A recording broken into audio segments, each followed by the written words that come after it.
we are now going to finish your online packet page 2 by looking at a monosubstituted cyclohexane. And the text on that page says, different chair flips, which are different conformations. So different chair flips of cyclohexane may be different. If they are, then they are not equally stable. So what we talked about in the last video, the two versions of the molecule are equally stable because all the substituents were the same, but methyl cyclohexane is going to be a little bit different. So first off, we have to know what is methyl cyclohexane. So methyl cyclohexane is going to be a cyclohexane that has a methyl group. So that is methyl cyclohexane. We can make it a wedge, a dash. It doesn't really matter because it's the same molecule either way because of the rotation. But we know at this point that it is not planar as it's shown here. It is actually a chair structure. So what we need to be able to do is draw the different conformations of this molecule. So we'll start out by drawing one of the chairs. And really we can number this however we want. If we're numbering the planar structure, we'd start our numbering at the substituent. And if we wanted to make this position 1, we can just number around the ring, 1, 2, 3, 4, 5, 6. And then you could consult your last video, or maybe it was 2 videos ago, where we say if something is a wedge, it needs to be up or down. Which is it? If something's a wedge, it has to be the up substituent. So if this was position 1, we know there's a substituent there and there. And since this is the wedged structure, that means the CH3 is going to be up and the hydrogen is going to be down. I said that when we had the cyclohexane, we really could number any way we wanted. So let's look at that again. So say I started numbering on this carbon instead. 1, 2, 3, 4, 5, 6. Well, in this case, I just need to put the methyl group on position 1. So CH3 is there. The hydrogen is there. So the question is, are these different molecules? Are they the same molecule? Are they different conformations? What do we have? So I do have the structure made. So if we look at it like this, it looks kind of like the planar structure up there. And when I fold it into a chair structure, we can see that it kind of looks like the chair structure right there. So what's the difference between this structure and this structure? All it is a rotation of that molecule. So if this is position 1 right there, the only difference between that structure and the one down there is essentially me rotating it like that. Now that position 1 is in the front side of the ring. So what's the relationship between these two drawings? They are the same molecule, and they're the same conformation. Same molecule and same conformation. And both of them have that methyl group in the axial position.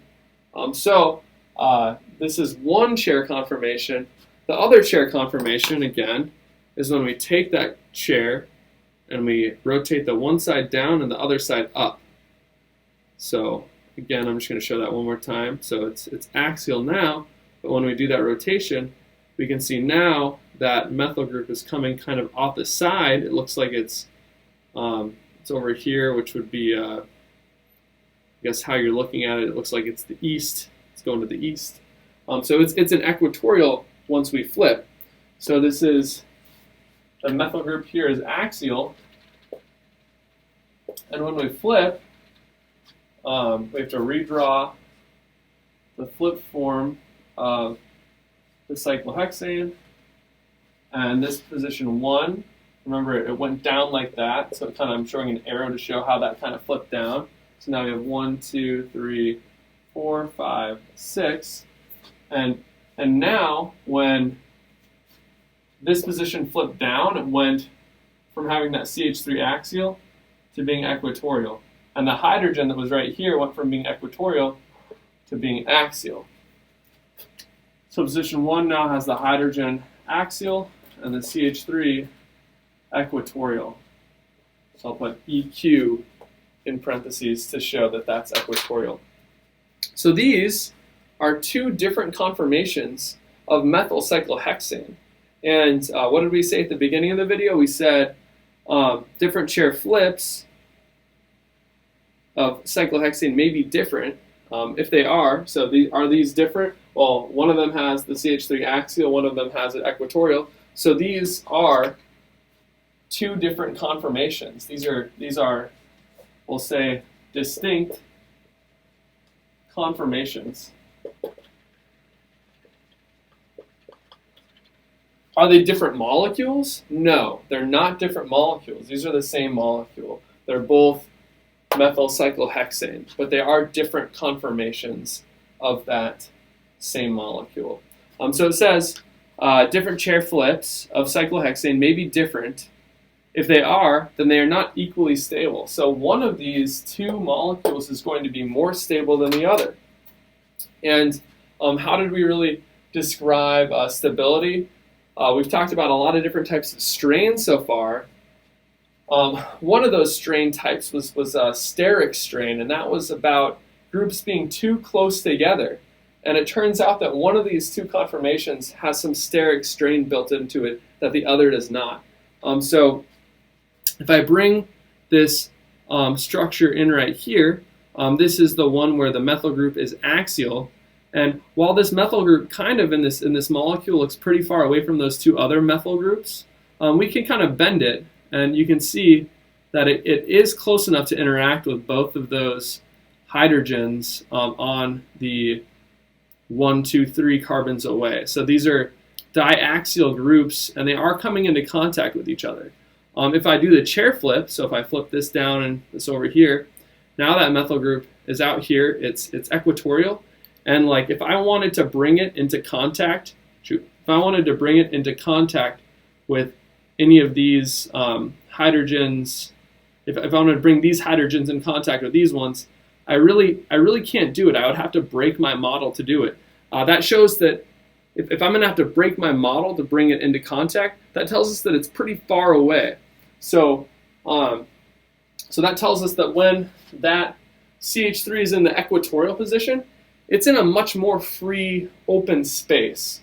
It turns out that this is a much more favored conformation, and at equilibrium, it's about 95% this structure and only 5% that structure. So the equatorial substituent is favored to a pretty large extent. And where does that come from? That comes from, and I'm going to move this 5%. So we're going to say 5%. We'll put it down here. And we're going to add these hydrogens right here. So this one is disfavored because there's strain, which we often do a symbol like that to indicate strain. There's strain between this CH3 and these other groups. And we actually have a specific name that we've given that strain. And the relationship between that hydrogen and that CH3 are 1, 2, 3 carbons away. And it's also 1, 2, 3 carbons away from the other one. So what we've called this strain is called 1, 3, because of the 1, 3 relationship, diaxial interactions. So there are 1, 3 diaxial interactions between that CH3 and those hydrogens, and that causes steric strain. Causes steric strain, which is what disfavors the larger groups from that axial position. So essentially larger substituents, like a methyl group or something larger than that, are more favored in the equatorial position. So when they have the ability to chair flip into that position, they're going to spend a lot more time in that conformation as opposed to this one. And this methyl cyclohexane has actually been quantified. This is real data. 95% of its time is spent in this conformation, and only 5% is spent in that conformation. So, so that is how substituents can make the different share structures different energy levels. So we'll talk more about that coming up.